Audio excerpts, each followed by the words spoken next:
Hey guys, welcome to Books and BlueStockings. I'm Betty Bookworm and I read way too much into things. You're probably wondering why I have a gentleman tied up on my couch, and there is a great explanation for that. This is my good friend, the bald guy from that science thing. You know what, you just introduce yourself because I am not good at it. You're probably better at it than I am. Yeah. My name is Jonathan Strickland. I'm an internet celebrity, and I'm not here of my own free will. I thought I was getting a ride to get some tacos. I mean, we can get tacos after, but first. Now, this is a good friend, one of my smartest, wittiest, most cleverest friends. But he has one glaring and nearly unforgivable flaw. Nearly. I can forgive it somewhat. He does not respect the movie The Muppet Christmas Carol for the beautiful, awesome piece of art that it is. So today we're going to have kind of a different version of Roasts and Reactions. But instead of Roasts and Reactions, I'm just going to have him tied up on a couch and make him watch the beautiful, wonderful, awesome piece of art that is the Muppet Christmas Carol. You really should love it more. Like, it has all your favorite things. It has musicals, it has Muppets, and it has British literature. I don't understand why you don't like this movie. If it were a good movie, I would like it. It's going to be so much fun. Aren't you excited, Jonathan? It's not even the best musical version of A Christmas Carol, let alone the best version of A Christmas Carol. Wait. Are you talking about like the Hallmark Christmas Carol? I'm talking about like that was a musical and that was shitty. That was horrible. I was talking about the one with Finney in it. The Albert thank Finney? you very much. Thank you very much. That's the nicest thing that anyone's ever done for me. You know what? We're gonna watch the movie and you're gonna appreciate it finally for the beauty that it is. And then tacos. And then tacos. I will endure the movie. For tacos. Look, here's the part that says you can't use this for your show. Hey, I already got a notice for lip syncing to Harper Valley PTA. I do a weird show. Oh, in loving memory of Jim Henson and Richard Hunt, this was the first movie done after Henson died. This was the first one where Steve Whitmire played Kermit.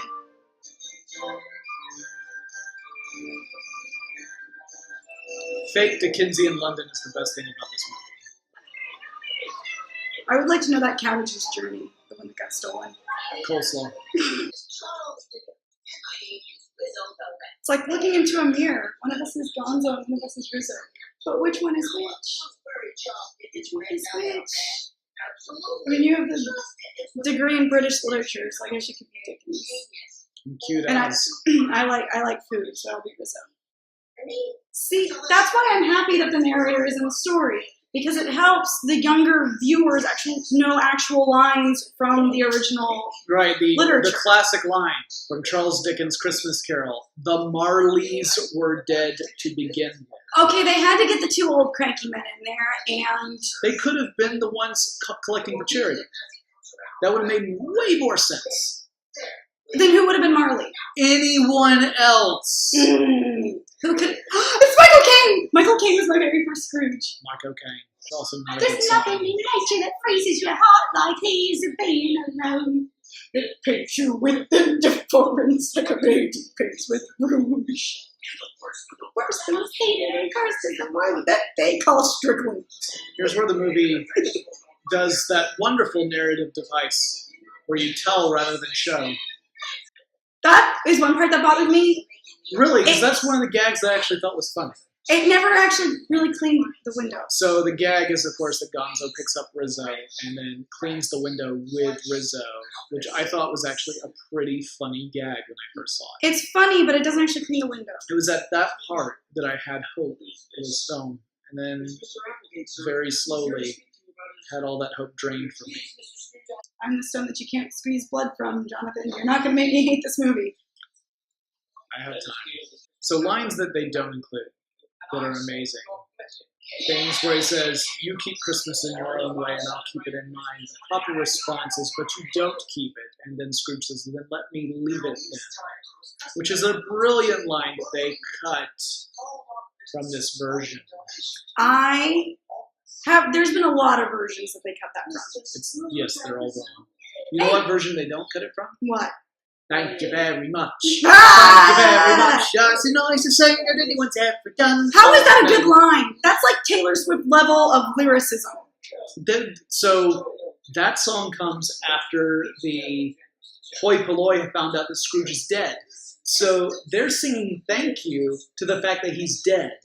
And he does not know that because as Spirit Scrooge, he's just experiencing this for the first time. He thinks they're legitimately celebrating him. So there's this wonderful dramatic irony that's in the scene where the audience is aware of what is actually going on. Scrooge is unaware, and this entire cheerful song is all about celebrating someone's death. Well, yeah, he was a dick. The rats are kind of cute. The rats, I will allow that the rats' comedic value is great. Has a lot of the classic Muppet feel. He said something nice about Muppet Christmas Carol. This song is not good. There's no such thing as strangers when a stranger says hello. It's so sweet. It's also kind of how you get kidnapped, but it's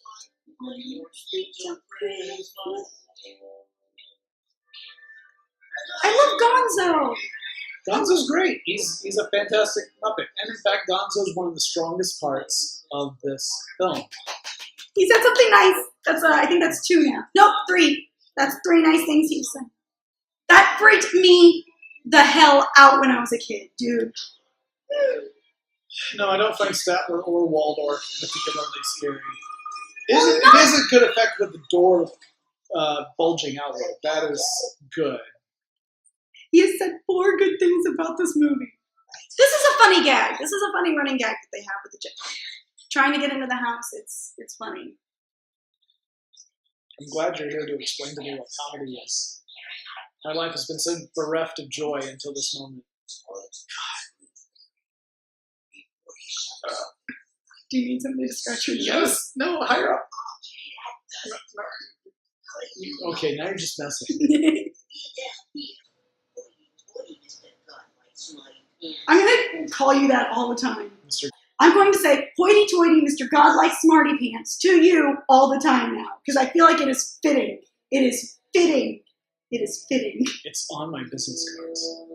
The tune is not pleasing to the ear and the lyrics are not very clever. Our hearts were painted black. We should have known our evil deeds would put us both in shackles. Oh, and approximate rhymes. Oh, Rizzo just kissed Gonzo's nose. Mm-hmm. That was cute. He said 6 good things. So, all right, let me also say this.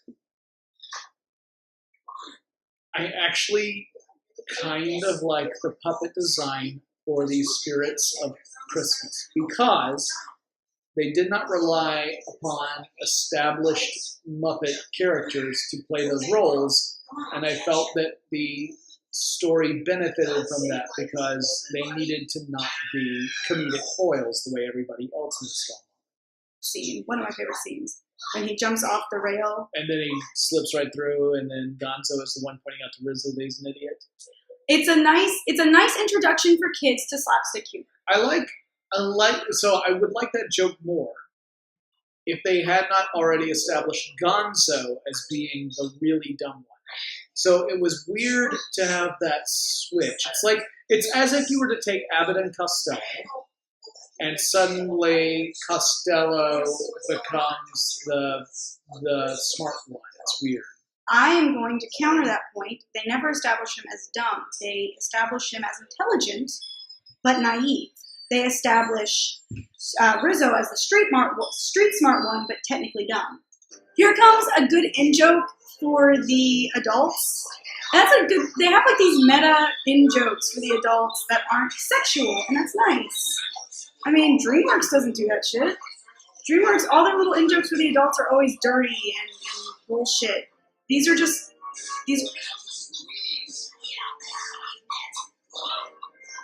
He met a chicken and fell in love with her in the span of like 5 minutes because he's gonzo and that's what he does. Do you know how they got that effect of the Ghost of Christmas Past? They filmed it underwater to give it that flowy effect. I don't like that they left Fan out. I really don't like that they left the sister out. Maybe it would have been too sad for the children. That nephew had to come from somewhere. Yeah, but no, like Fan, her, like. No, that's what I'm saying. Is that leaving her out? It's ridiculous because you have to have the loss of Fan, so that you have the tragedy of him not letting himself get close to Fred, so that at the end, when he's reformed and he does choose to go back to Fred, it's part of him reconnecting with his own family. The idea, it's symbolic of him reconnecting with his lost sister, with whom he was never able to reconcile while she was still alive. Another thing that's okay about this movie. Ready? Since what are we up to? 8? So this is number 9? This will be number 9! Let's see if we can break 10. The extra, the female extra in this, who's wearing the dark hair, is smoking hot. I don't like that Ralph.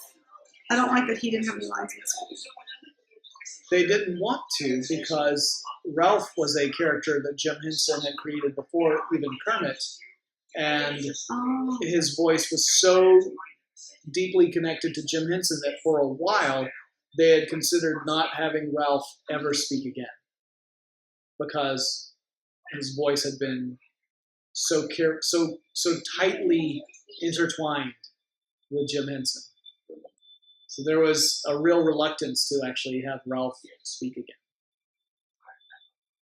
I did not know that. Okay, one more thing.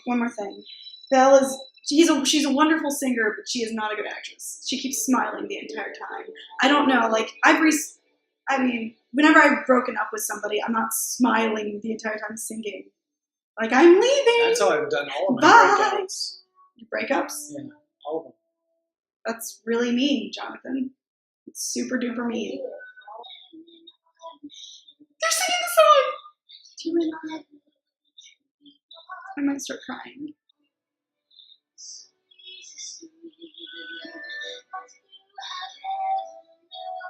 Stop smiling, but oh. I don't think I've heard this song since the theatrical version.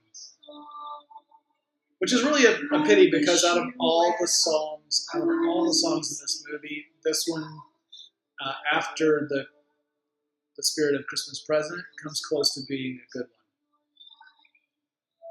Comes close to being a good one. Take that away. It's not back to 9. Close to being a good one is not a nice thing to say. 9.5. 9.5. Acting! Look at the acting! Look at it! Look at it! Look at it! Come true.